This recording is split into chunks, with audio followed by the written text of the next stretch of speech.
सभी प्रेम से बोलिए शीतला मैया की जय। स्कंद पुराण में देवी शीतला माता का महत्व बताया गया है।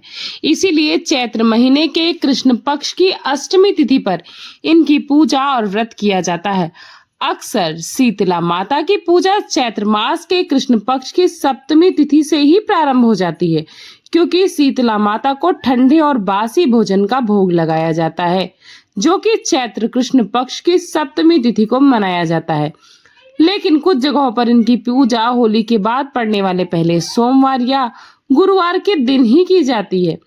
सीता माता का उल्लेख कई शास्त्रों में मिलता है, खासकर स्कंद पुराण में उन्हें चेचक की देवी के रूप में वर्णित किया जाता है और वे इस रोग का कारण भी हैं और उसका इलाज भी हैं। जब शीतला देवी पहली बार यज्ञ अग्नि से प्रकट हुई तो ब्रह्मा जी ने उनसे कहा, मनुष्य उनकी पूजा तब तक करते रहेंगे जब तक वे उड़द दाल के बीज अपने साथ रखेंगी। अपने साथ ही जड़सूट, जो भगवान शिव के पसीने से उत्पन्न बुखार का राक्षस था, वे उसके साथ देवताओं से मिलने के लिए यात्रा पर निकली। रास्ते में कहीं उनकी डालें चेचक के कीटाणुओं में बदल गईं और फिर वे जिसके पास भी जाती उसे बुखार और चेचक हो जाता। तब देवताओं ने पीड़ित होकर शीतला माता से दया की भीख मांगी और उनसे विनती की कि वे अपने साथ कीटाणुओं का बोझ लेकर पृथ्वी पर जाएं।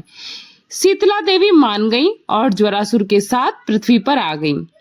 उनका पहला पड़ाव राजा विराट के दरबार में था, जो भगवान शिव के भक्त थे। राजा विराट शीतला माता की पूजा करने और उन्हें अपने राज्य में स्थान देने के लिए सहमत तो हो गए, लेकिन उन्होंने शीतला माता को शिव जी पर सर्वोच्चता देने से इनकार कर दिया। इस पर शीतला माता ने राजा विराट को अपनी प्रजा को संक्रमित करने की धमकी दी। राजा विराट नहीं माने और शीतला देवी ने जब राजा विराट पर 75 प्रकार के चेचक के कीटाणु छोड़ दिए तो और यह बीमारी दूर दूर तक फैल गई, जिससे कई लोगों की मृत्यु तक हो गई। आखिरकार राजा विराट का मन बदल गया और शीतला माता ने उन्हें और उनकी प्रजा को स्वस्थ होने का वरदान दिया।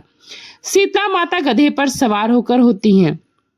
उनकी 4 भुजाएं हैं, जिसमें नीम की झाड़ू, पंखा, छोटा कटोरा और जल का पात्र होता है, और वे इन वस्तुओं का उपयोग घर को रोग मुक्त करने के लिए ही करती हैं। वे झाड़ से कीटाणुओं को इकट्ठा करती हैं, पंखे से उन्हें एकत्रित करती हैं और कटोरे में डाल देती हैं। फिर वे घर को शुद्ध करने के लिए जो पात्र जिसमें गंगा जी का पवित्र गंगा जल से भरा हुआ होता है, उस जल से छिड़काव करती हैं।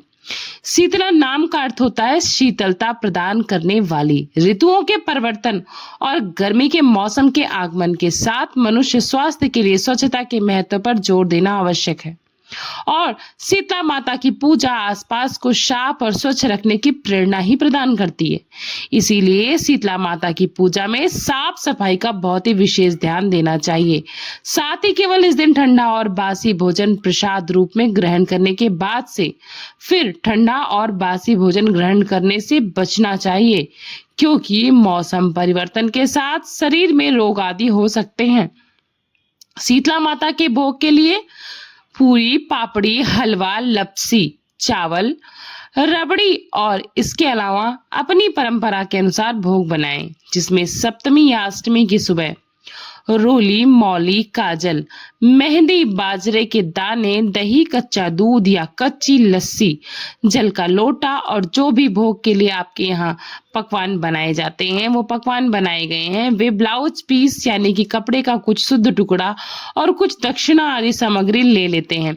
शीतला माता की पूजा के बाद नीम के पेड़ की और पथवारी माता की पूजा करनी चाहिए। पूजा के बाद बाजरे के दाने हाथ में लेकर शीतला माता की कहानी सुनते हैं। बाजरे के दाने से खेत भी बोते हैं। ऐसी मान्यता है कि गणगौर पूजा करने वाली महिलाएं इस दिन ज्वारे भी बोती हैं। शीतला अष्टमी को बसौड़ा भी कहते हैं। आइए अब सुनते हैं शीतला माता की कहानी। हिंदू धर्म की मान्यताओं के अनुसार चैत्र का महीना आया, होली के बाद के दिन आए, शीतला माता की सप्तमी आई। सभी लोग कहने लगे, माता आई, माता आई। शीतला माता के स्वागत के लिए किसी ने हलवा बनाया, किसी ने लपसी बनाई, माता को गर्म खाने का भोग लगाया, जिसमें माता के अंग में आग जलने लगी। तो माता दौड़ी दौड़ी कुम्हार के पास गई। कुम्हार से बोली, मेरा अंग जल रहा है। कुम्हार ने शीतला माता को ठंडी मिट्टी से लेप कर दिया। शीतला माता को थोड़ा आराम तो मिला, तो कहने लगी, बेटा मुझे बहुत भूख लगी। कुम्हार के घर में रात की बनी हुई रोटी रबड़ी रखी थी। उसने माता को वही खिला दी, जिससे माता का ताप और शांत हो गया। और कुम्हार पर वो बहुत प्रसन्न होकर बोली, सारी नगरी में हाहाकार होगा, केवल तेरा ही घर बचेगा और तेरे घर में सदा अन्न धन के भंडारे भरे रहेंगे। फिर तो कुछ ही समय में पूरी नगरी में त्राही त्राही का होने लगा और शीतला माता की कृपा से कुम्हार का घर बच गया। यह देखकर सारे लोगों को बड़ा आश्चर्य हुआ। उन्होंने कुम्हार से पूछा, कुम्हार कुम्हार, तूने क्या जादू किया जिससे सारा नगर तो नष्ट हो गया लेकिन तेरा घर बचा रहा? कुम्हार बोला, मैंने माता को शीतल किया और तुम सबने माता को गर्म भोजन करवाया, जिससे माता के अंग अंग में छाले हो गए थे। इसी कारण माता को कोप हुआ और पूरे नगर में बीमारी फैल गई, त्राही त्राही मच गई। लोगों ने पूछा, माता कहाँ है? तो कुम्हार कहने लगा, माता तो नीम की छाया में बैठी हैं। सभी शीतला माता की शरण में भाग कर गए और माता से क्षमा याचना की। तब माता ने कहा, तुमने मुझे गर्म भोजन खिलाया जिससे मेरे मुंह में और शरीर में छाले पड़ गए, लेकिन कुम्हार ने मुझे ठंडा भोजन कराया जिससे मुझे ठंडक मिली। इसी कारण सारा नगर नष्ट हो गया और कुम्हार का घर महल बन गया।